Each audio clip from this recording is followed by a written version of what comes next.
Olá pessoal, este é o Diecast Channel e neste vídeo nós vamos fazer uma análise desse Pontiac Le Mans 63 Coupé, feito na escala 1:18 pela Highway 61. Então se você deseja conhecer um pouco mais a respeito desse modelo, fique comigo até o fim desse vídeo, preste atenção em todos os detalhes, aproveite também para se inscrever no canal caso ainda não seja inscrito, deixar seu comentário e clicar no sino para as novidades. É isso aí então, vamos tirar esse carro da caixa e olhar melhor os seus detalhes.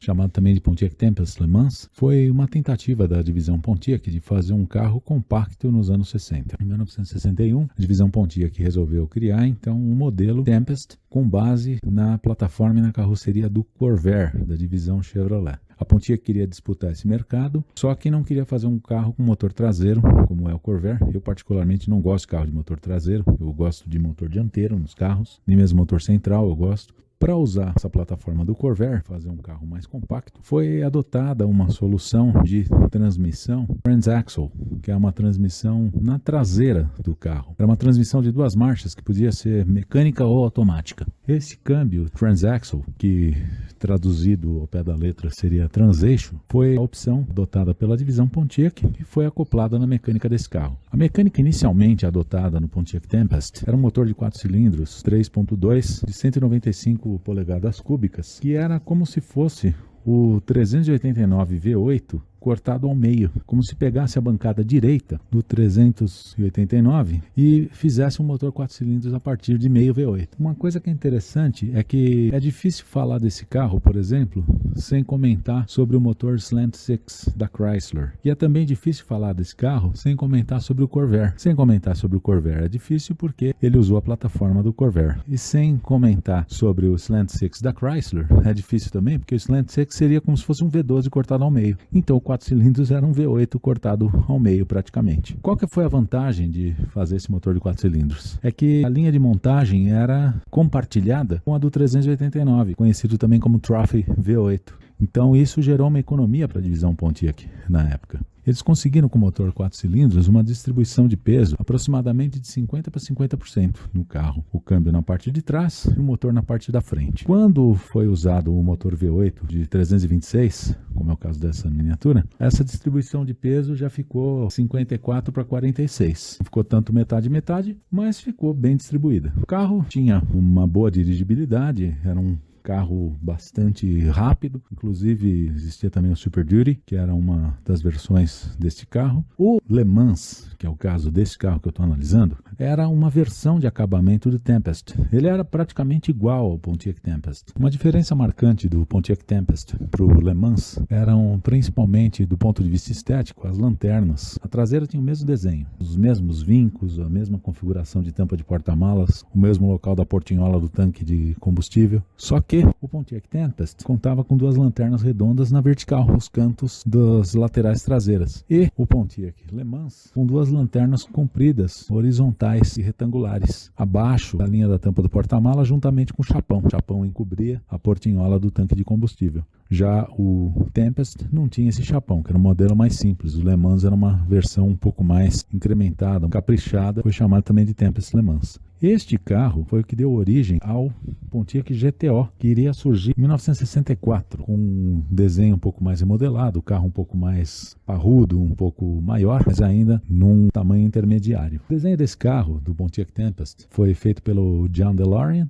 O DeLorean, propriamente dito, o designer daquele carro da máquina do tempo De Volta para o Futuro, aquele carro era o DeLorean DMC, um carroceria de aço inox escovado, bem revolucionário. E o DeLorean, o próprio DeLorean DMC, não foi um carro muito bem sucedido, principalmente na questão de desempenho, porque em termos de desempenho mostrava um visual de um carro muito mais veloz do que de fato ele realmente era, com aquelas asas de gaivota. Voltando então para o Pontiac, essa miniatura é feita pela Highway 61, como todo Highway 61 tem um acabamento excelente, tem um desenho muito bonito, a silhueta desse carro lembra um pouco a do Pontiac GTO de 1964, que a gente já viu num vídeo anterior que eu já mostrei, um modelo feito pela Sunstar, só que o Pontiac 64, o GTO é mais encorpado, o Le Mans de 64 já passa a ser uma outra linha à parte do Tempest, a mesma carroceria do GTO, só com umas diferenças de lanternas, de alguns acabamentos. A qualidade dessa miniatura é realmente muito boa, a pintura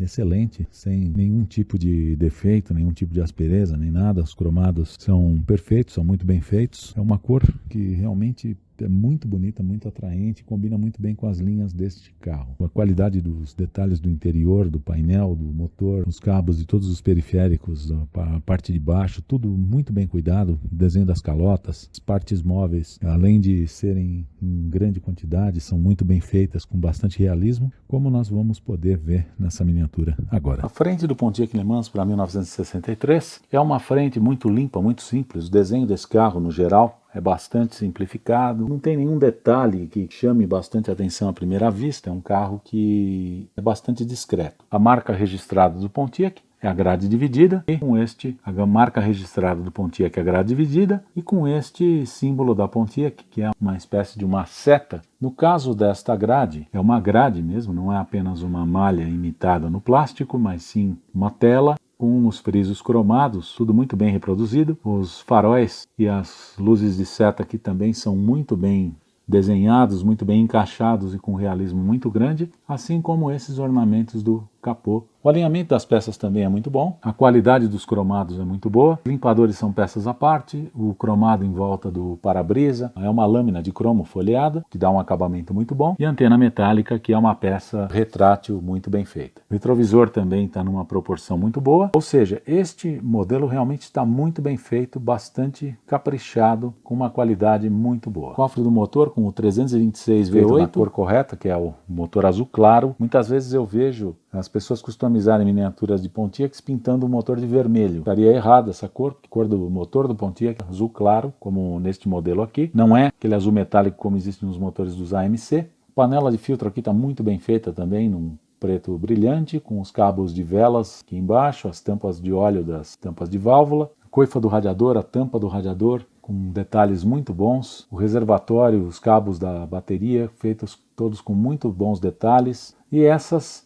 dobradiças pantográficas iguais aos carros reais, que estão muito bem reproduzidas nesse modelo. Essa cor é um azul maravilhoso, uma cor muito bonita, e a pintura desse carro é imaculada. Eventuais marcas que apareçam ou são reflexos ou alguma marca de dedo que eu não consegui evitar na hora de fazer a análise da miniatura, mas a pintura desse carro realmente está impecável. O interior desse carro, que é feito com bastante cuidado, assim como todos os modelos da Highway 61, os estofamentos são muito bem reproduzidos nos padrões de tecidos e materiais usados na época, e parece uma espécie de um curvim que era usado. O volante desse carro tem um desenho bastante interessante, porque o aro dele é feito em preto, com as partes superior e inferior feitos em transparente. É um detalhe bastante interessante do desenho desse volante, bastante exclusivo. E o aro de buzina com aquele desenho de semicírculo, feito em cromado, com miolo cromado também, como existia em muitos outros carros da época, inclusive nos nossos Galaxies. O volante dos Galaxies até 1977 tinha exatamente esse desenho. Painel com os 4 mostradores, muito bem feito, bastante realista, com uma peça cromada e um acabamento escovado também, muito bem reproduzido, uma qualidade muito boa que a gente só encontra em marcas top de linha, como o caso da Highway 61. As molduras das janelas também feitas com cromado. Esse carro é um coupé, ou seja, ele tem esta moldura da janela, não é um carro que fica com tudo aberto quando se abaixa os vidros, como acontece, por exemplo, nos hardtop. Essas molduras também foram muito bem reproduzidas, sendo aqui peças com um acabamento cromado e o acrílico, e aqui folheado em cromado com uma qualidade de detalhes muito boa. Aqui aparenta ter um sinalzinho na pintura, mas não é, é um reflexo, porque a pintura desse carro realmente está imaculada. Um close no painel com os pedais, esse carro é um carro mecânico, e os detalhes do cluster do painel, do volante, dos botões, chave de seta, tudo muito bem encaixado, muito preciso nessa miniatura. Painel de porta também muito bem feito, com as manivelas, alavancas, Era um carro simples, que era para ser um carro econômico na época. Carpete muito bem reproduzido, tapete do motorista também, ou seja, uma riqueza de detalhes muito grande no interior desse carro. Os bancos do carro, que são muito bem feitos, além de bascularem, ajustam na profundidade, como é comum nos Highway 61. Do outro lado, o painel da porta, muito bem feito, e a forração de teto desse carro, uma pintura preta e a peça de acrílico da janela lateral. Forração na coluna C, uma textura muito bem feita. Aqui do lado direito do carro, detalhes também muito ricos do painel, o rádio. O painel desse carro é bastante simples. O rádio no meio, os pedais, a alavanca de câmbio, ele não tem um console. Esse câmbio poderia ser de 2 ou 4 marchas. Como este carro é um transaxle, provavelmente seja de 2 velocidades. E o porta-luvas, que, como nos outros Highway 61, tem a tampa que abre. Detalhe bastante agradável. A traseira do carro, uma traseira bem simples, bem de acordo com o desenho do carro. Tampa do porta-malas que é muito bem feita. E os vincos da lataria que são iguaizinhos ao do Pontiac Tempest. Com a diferença de que o Pontiac Tempest teria 2 luzes circulares na vertical, em vez dessa luz retangular. Aliás, no canal do Ed Oliveira, um outro colecionador que também faz vídeos sobre miniaturas, e uns vídeos, por sinal, com conteúdo muito bom, ele mostra um Pontiac Tempest que é muito parecido com este, com a diferença de que tem as lanternas circulares na vertical e não tem o chapão traseiro como acontece nesse carro. Mas é um carro também muito bonito, um vídeo muito bacana, então eu recomendo bastante vocês darem uma olhada também no vídeo dele, inclusive para poder comparar os dois carros, que são muito parecidos, embora sejam carros distintos. Aqui na traseira, o bocal do tanque, que fica escondido aqui atrás desse chapão. Aqui na traseira, o porta-malas do carro, muito bem feito, bastante detalhado por dentro, com dobradiças muito bem feitas, os reforços da tampa do porta-malas. A tampa, infelizmente, não está segurando em pé. Tem os selos de fábrica ali na parte interna do paralamas, a roda do step muito bem detalhada, o chapão traseiro com as luzes traseiras que são feitas em acrílico, muito bem feitas. Aliás, a diferença entre o Le Mans e o Tempest são justamente essas lanternas traseiras, que no Le Mans são retangulares e horizontais e no Tempest são circulares e na vertical. O Tempest também não tem esse chapão traseiro e ambos os carros têm essa portinhola do tanque de gasolina. No caso do Le Mans, escondido no chapão, no caso do Tempest, apenas a portinhola. Os logotipos são todos em decalques, muito bem feitos. O alinhamento da tampa, muito bom, muito bem nivelada, e a transparência da vigia traseira, muito boa também. Esse carro só tem uma saída de escape do lado direito. A parte de baixo do carro bem feito como são os Highway 61, é bastante simples, e uma diferença, que é um detalhe bastante interessante, não só desta miniatura, mas também do carro, que é a transmissão traseira. Caixa de câmbio é atrás, com as suspensões independentes, e o cardan que liga o motor diretamente à caixa de câmbio, que fica embutido nesse carro. Não é um cardan convencional como nos outros, mas um sistema um pouquinho diferente. E o detalhe do motor, que dá para perceber que é muito bem feito, com filtro de ar, o motor de arranque, a suspensão dianteira com os componentes da suspensão, que são todos móveis, todos funcionais. Suspensão traseira, que é um pouco mais complexa por conta dessa transmissão, ela tem essas cruzetas aqui com esses braços, como existia em carros de motor traseiro. Lembrando que esse carro tem uma certa herança do Chevrolet Corvair, por usar a plataforma do Corvair, acabou adotando essa transmissão traseira. O escape, apesar dele ser um V8, é um escape simples, aqui do lado direito do carro, com o silenciador. Aqui uma proteção uma capa para proteger essa transmissão traseira do carro. Detalhe realmente muito bem feito dessa miniatura. O tanque também é muito bem feito, o tanque parece ser um tanque bem amplo, ou seja, como todo Highway 61, uma qualidade muito...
feito, um carro bastante interessante, apesar de não ser tão cobiçado quanto o Pontiac GTO propriamente dito. O Pontiac Le Mans é um carro importante na história da divisão Pontiac, da GM, e além disso é um carro interessante também no ponto de vista da história da indústria automobilística dos Estados Unidos. Essa miniatura é muito bem feita, com uma qualidade muito boa, a pintura dela é impecável, não tem nenhum tipo de defeito, a qualidade da pintura é excelente, o brilho da pintura, a cor, o alinhamento das peças, a quantidade de partes móveis e de detalhes que essa miniatura tem é também muito grande, o detalhamento e o acabamento dela também é feito com muito primor. Mesmo a logotipia que é feita com decalques é muito bem feita, são decalques de muito boa qualidade, muito bem alinhados e inclusive legíveis, que é algo bastante interessante também para esse tipo de produto. Eu agradeço por todos os likes, comentários, por todas as inscrições no meu canal. Não se esqueça de se inscrever caso você ainda não seja inscrito. Também aproveite para curtir e compartilhar o vídeo e clicar no sino para as novidades. E deixa aí embaixo seu comentário a respeito do carro, do vídeo. Se você tem mais alguma informação a respeito do Pontiac Le Mans de 1963, gostaria de compartilhar conosco, deixa aí embaixo nos comentários. É isso aí então, muito obrigado e até o próximo vídeo.